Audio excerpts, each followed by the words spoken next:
Okay, so today I'm talking about infidelity. And I already did a talk on cheating, but I want to talk about why infidelity is such a big deal and like why it wasn't as big a deal in the past. In this day and age, we marry for love, or at least that's the supposed goal that society tells us that we're looking for is love. And I'd say 100 years ago or so, even like for some people like 50 years ago, honestly, you married somebody as a transaction, basically. Like, we're gonna get married because we work together economically. Maybe my daddy got some money, maybe your daddy got some money. Whatever's going on, there's an economic reason as to why we're getting married. So it's just a contract. And back in the day, like, I'm thinking England Victorian period. Obviously, that's a longer time ago, but it's just more clear cut history wise. Mistresses were a real thing. They were a regular thing. Almost every married person had a mistress. It was where you found your passion because you got married to fulfill a transaction.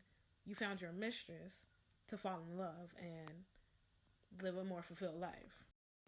So when people talk about marriages, you have to take that into consideration. Like, yes, these people were married 50 years, 60 years, an extended amount of time, but they were also born in a different time, in a time where it really wasn't an option. And if you did decide to separate from your spouse, then you were pretty much shamed for doing so. So when people talk about marriages, you have to take that into consideration. Like, yes, these people were married 50 years, 60 years, an extended amount of time, but they were also born in a different time, in a time where it really wasn't an option. And if you did decide to separate from your spouse, then you were pretty much shamed for doing so. And now we live in a day and age where this is the I deserve better day and age. It's like, you're not doing right. I don't feel fulfilled with you. I'm gonna leave you. I'm gonna get my bags and I'm gonna go. And that's the end of that. And not just I don't feel fulfilled. Maybe you're doing everything that you can do and you're doing a great job, but I think the grass is greener on the other side and I can get even more than I'm getting for you. So I'm also gonna leave. And as a man, you also had consequences. Maybe she came with a big dowry when you got married and now you got to pay it back. So all goes back to the economic consequences of getting divorced versus now it's like, I deserve better, I'm gonna get better. 51% of marriages at this point are ending in divorce. If you got divorced back then, whether you were a man or a woman, there was shame put upon you because you couldn't make it work or you wouldn't make it work. All kinds of stereotypes. And now it's like, are you staying? And he doing X, Y, and Z? Ooh. I mean, if that's what you want to do. The idea of cheating or being unfaithful in your relationship back then is like, it was expected, especially because society was like, well, a man is a man and he needs this and he needs that and he deserves to get away with murder, basically. And your job is only, as a female at least, to be there, regardless of what's going on. It's your job to make sure it works. Versus now, nobody feels obligated to make it work. A lot of people are actually letting go of relationships when, if you just put a little bit of work into it, like put as much effort into it as you were into the cheating that you're doing, it would probably be a better relationship than it even started as. But when somebody cheats, something that you just have to understand, no matter how hard it is, like no matter how much you process it, it's not logical necessarily, but you do have to understand that when that person cheats, when your partner strays for any reason and in any way, I mean, like maybe it's not even a physical, maybe they're just texting, spending more time with this other person than they are with you, and so they're emotionally cheating on you. It's not about you. It's about something that person is lacking that they just can't get with you. And maybe they can't get with you because they haven't expressed to you what the issue is, or maybe they can't get it with you because they're scared of how you react to them telling you that they're even having thoughts of being unfaithful or that they are lacking something in a relationship.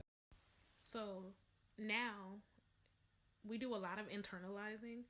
No matter how I just explained to you that it's not about you, if somebody cheats on you, you're still gonna take that into yourself and be like, what am I missing? How did this happen?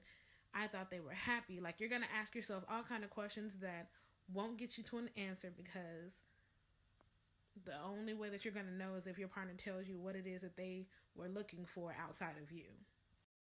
And these questions are also gonna make you hold on to the cheating. And if it's an issue where you actually want to work it out with your partner, like you want to move forward, you have to ask different questions. It can't be questions like, where were you?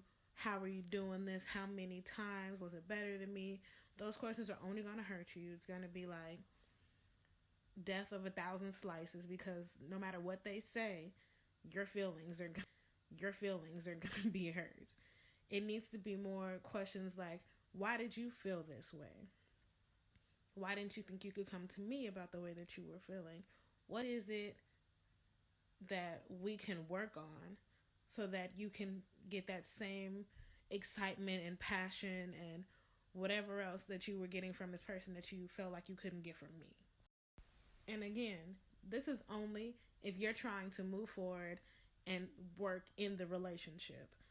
If you're like me and you just don't believe in infidelity, because if you cheat on me, I'm a dip in a heartbeat. I'm not going to work on it. I'm not doing none of that, because I'm a really open person, and I know that about myself. I ask questions all the time, and I ask my partner, like, how are you feeling? I ask all kinds of questions about their mental state and their emotional state, so that I make sure I don't miss anything, because I do know that people shut down. I'm a person that'll shut down too, so I take that into consideration when I'm trying to communicate with my partner. You should also be upfront about how you feel about things. Like, I tell everybody that I am even considering engaging in a relationship with that I don't do cheating. If you feel like you need to cheat, or like you're having those kind of, thoughts and feelings, first of all, tell me, because we can talk about it. And if it's something you feel like you can't control, then you can go. And if it's something that you feel like you can't control, then we can talk about how you go and work on it. It's just that simple. It doesn't have to be a big deal. And when your partner is open enough to come to you and tell you that they are having thoughts of cheating, or they've had thoughts of infidelity, for you to be willing to listen to them and have a conversation with them, and not just react off of maybe your feelings being hurt by them even considering somebody else, it'll just open new avenues and new doors for you guys to go through in your relationship, because it reaffirms in the other person they can actually trust you. They can confide in you really about anything. You're really their best friend, which is what a good relationship should be based on. It should be based on friendship.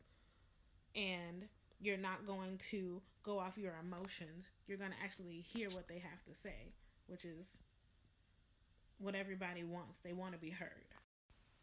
Another thing, I'm talking about relationships that have been together for an extended period of time. Not like y'all been together a year, 2 years, 3 years. It's not long enough. I'm talking about 6+ years.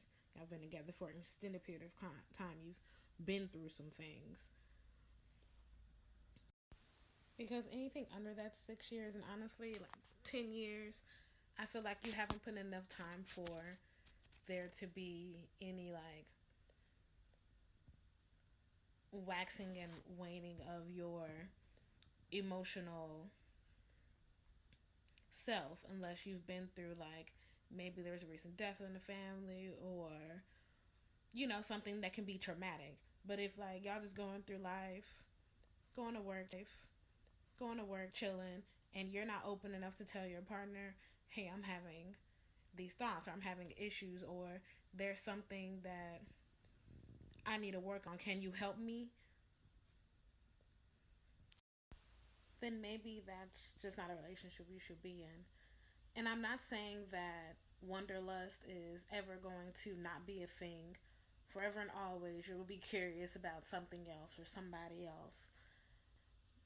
But if you can't, identify that and be willing to talk about that, you're just not mature enough to be in a relationship with somebody and to be in in that much control of someone else's heart. Now, monogamy and infidelity or fidelity aren't the same thing. They're two different things. Monogamy is like being on a diet and then cheating on it. And I mean, like, you've been on this diet for 4 years, eating super clean, and then one day your grandma just get in the kitchen and throw down, and you gotta have that smothered pork chop on whatever side she made, and you know it all got butter and everything that you don't need, but it's gonna go down good, but you're gonna feel horrible later. Fidelity is more like, I'm just curious, like, what else is out there? What am I missing? Am I missing something? It's questions that you're asking yourself about hypotheticals. And it's those questions that become the issue because you can't have an answer to them. You're thinking about them more, they're more intriguing. Now you're probably taking steps towards answering the question. And even that's exciting. It's just the excitement of doing something you know you ain't got no business doing. Like when you were younger and you got away with something, maybe breaking something, going somewhere you weren't supposed to. It's a thrill. No, yes, it's horrible to say, but it's a thrill. And knowing that you got away with and maybe you can get away with it again is exciting. And then excitement also comes in because no relationships are not easy. They're hard. And every single day that you're in a relationship, you have to be like, I'm choosing this person. This is my person. You have to make that decision. And not only that decision, you have to also choose, I'm choosing this person and just surviving. Like, we're just together going forward at the same time. Or I'm choosing this person and we're going to live. And that's passion. That's dating that person. That's pursuing them every day like you did in the beginning. Like, if you rolled up on Shawty, like, hey, you need to continue to roll up on her like that. You need to treat her like you're still trying to get her. Because that's the only way it's going to last. If at any point you're treating your husband or you're treating your wife or your girlfriend or boyfriend, because y'all been together for an extended period of time, if you're ever treating your partner in a lackadaisical manner, you need to figure out what it is that's gotten boring and spice that right back up. So let's say somebody does cheat. It doesn't matter if it's the man or the woman. It's at that point that you both have to decide, are we going to stay together and figure this out? Are we going to stay together and keep going on the same way that we've been going? Or are we going to let this go because it's not working? Because oftentimes, the partner that was hurt in the cheating or the infidelity is thinking, and they hopefully will say to you, you're not the only person who felt this way or that way. I felt these things too. The difference here is I didn't cheat. But that's still a problem, and it's that person's job to acknowledge that that's still a problem. Somebody has to be the initiator of communication. Preferably the person that cheated because you were having those thoughts so intently that you actually acted on them. But somebody needs to step up and be like, okay, this isn't working.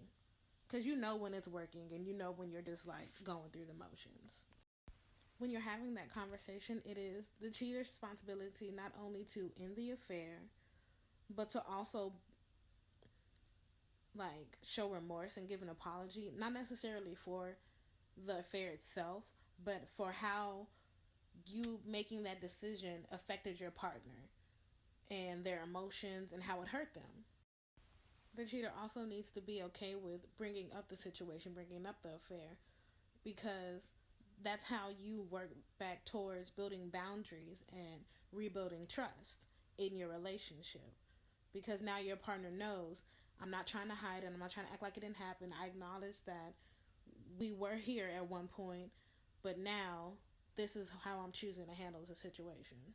I'm choosing to make boundaries for us so that we can grow and move forward and rebuild our trust. Now the injured party, the person who was cheated on, needs to go out and do activities not with that person. They need to rediscover themselves so that they can bring their full self to the relationship, because no, nobody deserves to get cheated on. But if you were also thinking about doing this, or maybe you've just been together so long that you've kind of, lost yourself in the mix, because it does happen. Like, the older you get, the more that you have other people leaning on you. Sometimes you lose yourself. You forget what makes you you and what makes you happy. So it's your job to rediscover this through doing various activities, maybe with friends, maybe by yourself. However you feel brings back the joy to your life that maybe was missing in the relationship, or has been missing since you found out about the infidelity.